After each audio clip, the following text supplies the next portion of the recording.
Hi, I'm Tom Lu. Today I'm in Edinburgh, the capital of Scotland. Scotland and England once were separate kingdoms in history, and they had a complicated relationship. England often tried to control Scotland, but Scotland resisted, famously fighting for its independence. Scotland and England united in 1707. Scotland contributed to the expansion of the British Empire and two world wars. After World War II, Scotland prospered, becoming an economic powerhouse of Europe, while keeping its distinctive culture and history, making it a popular tourist destination and the second most visited city in the UK. Every visitor who comes to Edinburgh will take a walk on the street named the Royal Mile. It's the historic heart and the spine of Edinburgh, running about 1.1 miles downhill from Edinburgh Castle at the top to the Palace of Holyrood House at the bottom.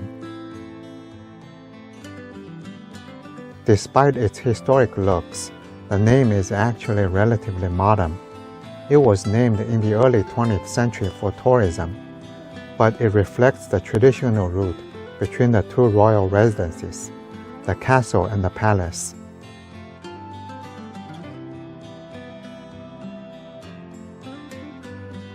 The Royal Mile is made up of a succession of 5 streets: Castle Hill, Lawn Market, High Street, Canongate, Abbey Strand. These streets showcase Edinburgh's vibrant atmosphere and historic charm, leaving an indelible mark on my memory.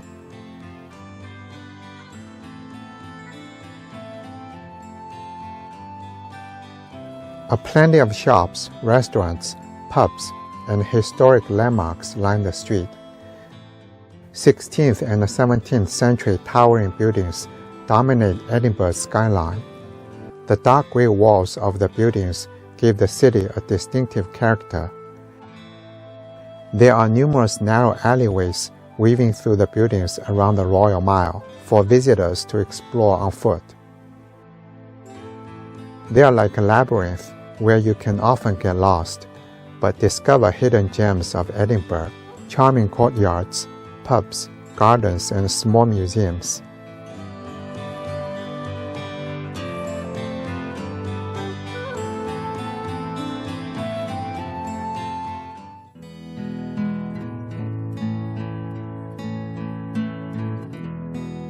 Victoria Street is Edinburgh's most iconic and photogenic Victorian-era street, often hailed as one of the city's most beautiful and quintessentially Victorian in feel.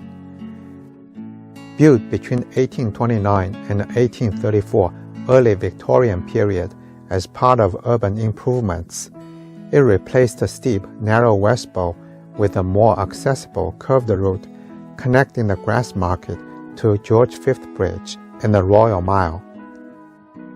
Its cobblestone surface, colorful Victorian shopfronts, arched buildings, and a gentle curve give it a timeless fairy tale charm, widely believed to have inspired Diagon Alley in the Harry Potter series. The street is lined with quirky independent shops, cheese, whiskey, books, Harry Potter merchandise, cafes, and boutiques. In the upper level, Victoria Terrace offers elevated views and more dining spots.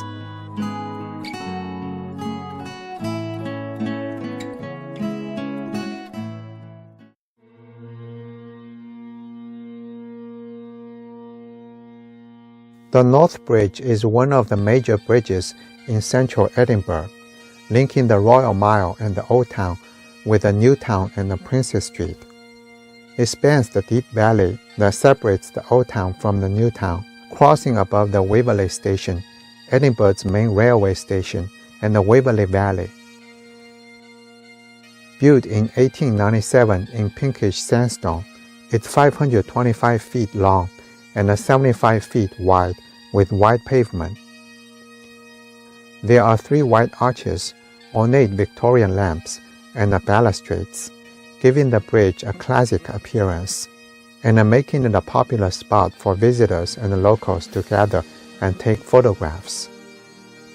The spectacular castle-like buildings towering over the high street provide a perfect backdrop for photos. The view is so stunning and iconic that anyone who has walked on this bridge can boast to their friends for the rest of their lives.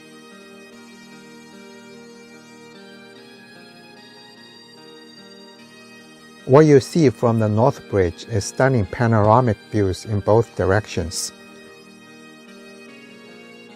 In the north, straight down Princess Street to the Scott Monument, Balmoral Hotel Clock Tower, and the Newtown rooftops toward the Firth of the Forth. In the south, Edinburgh Castle and the Old Town skyline rising dramatically above the Waverley Station roof, one of the classic postcard shots of Edinburgh. In the east, Kelton Hill Monuments, National Monument, Nelson Monument, Dougal Stewart Monument. In the west, the Mount and the National Galleries.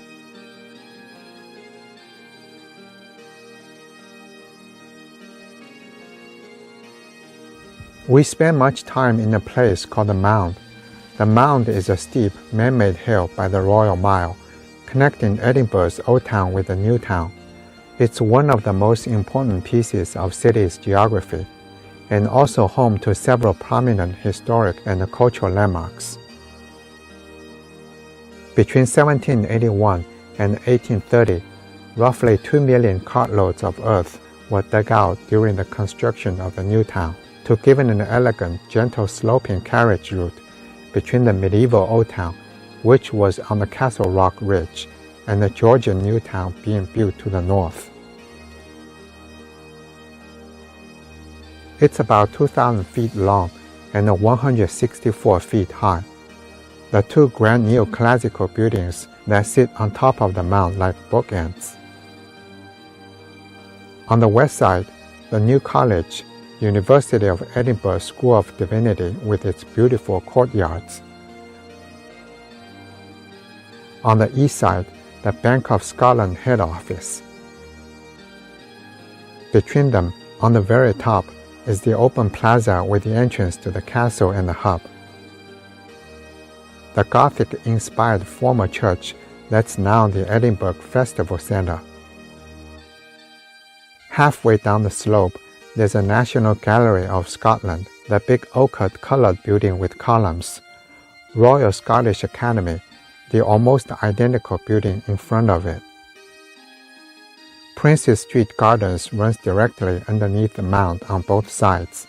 You can walk through the gardens and pop out halfway up via staircases.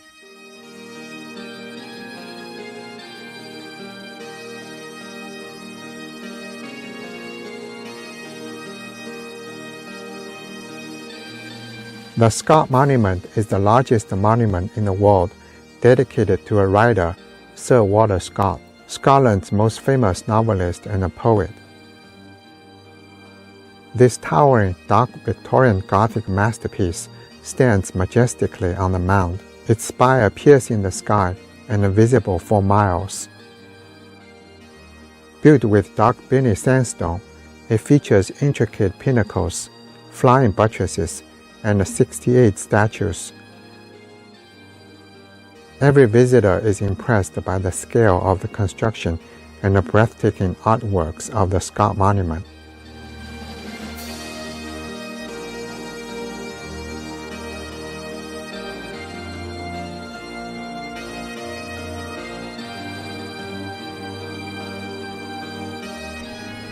Along the Royal Mile, you will see street performers entertaining the crowd.